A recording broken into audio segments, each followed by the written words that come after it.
आज ये एक शिक्षा की दुनिया बन रही है। आज हम यहाँ पर सब जो उपस्थित हैं, शिक्षा को लेकर उपस्थित हैं, हमारे भविष्य को लेकर उपस्थित हैं, पर हमें कहीं ना कहीं वक्त की भी जो है वो कदर करने की जरूरत है। वक्त आता है और वक्त जाता है, वक्त को संभाल कर रखिए, वक्त बेवक्त काम आता है। हम लोगों को कहीं ना कहीं एक दौर ऐसा था जहां सबके पास में वक्त था पर घड़ी किसी के पास नहीं थी। आज दौर ऐसा है जहां घड़ी सबके पास है पर वक्त किसी के पास नहीं है। आज हम लोग सब टेक्नोलॉजी के अंदर जो है कहीं ना कहीं खोते हुए चले जा रहे हैं। हम सब कहीं ना कहीं मोबाइल के अंदर खोते हुए चले जा रहे हैं। मैं मोबाइल का विरोधी नहीं हूं, मैं टेक्नोलॉजी का विरोधी नहीं हूं। हमें इसका उपयोग करना है, सदुपयोग करना है, पर हमें इसका गुलाम नहीं बनना है। आज जो शिक्षा की प्रणाली चल रही है उसके अंदर कहीं ना कहीं हम लोग केवल इन्हीं चीजों के अंदर जो है वो पूरी तरीके से लीन हो जाते हैं और बाहर की दुनिया से खो जाते हैं। तब मैं दो पंक्तियां कहता हूं कि सादगी थी, बंदगी थी, सरलता थी। जब फेसबुक और व्हाट्सएप न थे तब जिंदगी थी। किताबों को चेहरे पे ढक के सोया जा सकता है, हम किताब को अपने चेहरे पे ढक के अच्छी सी मीठी नींद निकाल सकते हैं, पर लैपटॉप और मोबाइल को चेहरे पे रख के नहीं सो सकते।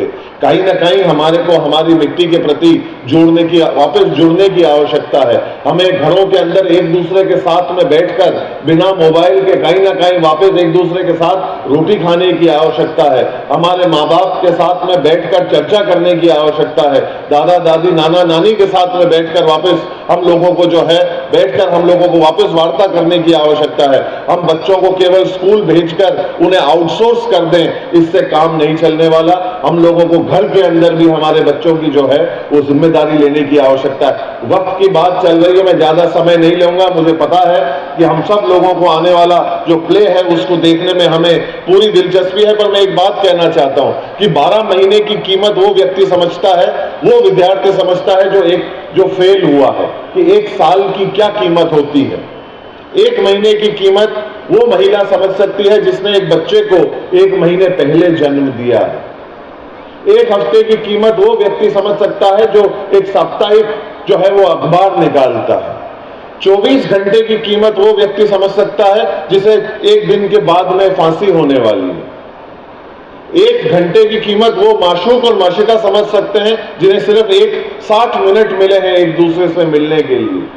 एक क्षण की कीमत वो समझ सकता है जिसकी ट्रेन प्लेटफॉर्म के ऊपर उसके सामने निकल ही गई है। तो इस वक्त को हम लोगों को थाम के रखने की आवश्यकता है, समझने की आवश्यकता है।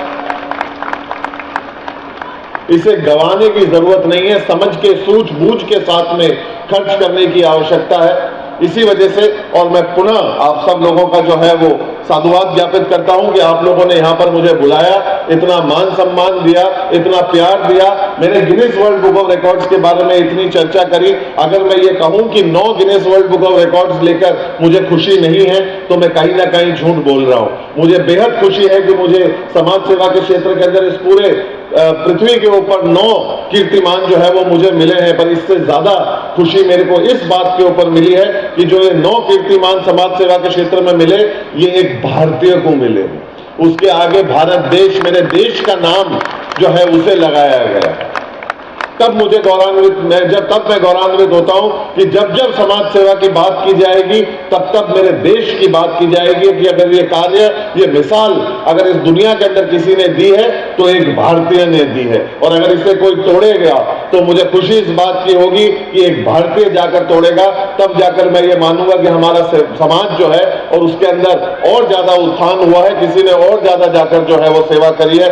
अंत में श्री शैलेश लोढ़ा की 2 पंक्तियां कहकर मैं अपनी बात को जो है वो मैं विराम देता हूं कि टूटने और बिखरने का चलन मांग लिया, हालात से शीशे का बदन मांग लिया। हम भी खड़े थे तकदीर के दरवाजे पर, लोग दौलत पर गिर पड़े, हमने वतन मांग लिया। बहुत बहुत शुक्रिया। नमस्कार।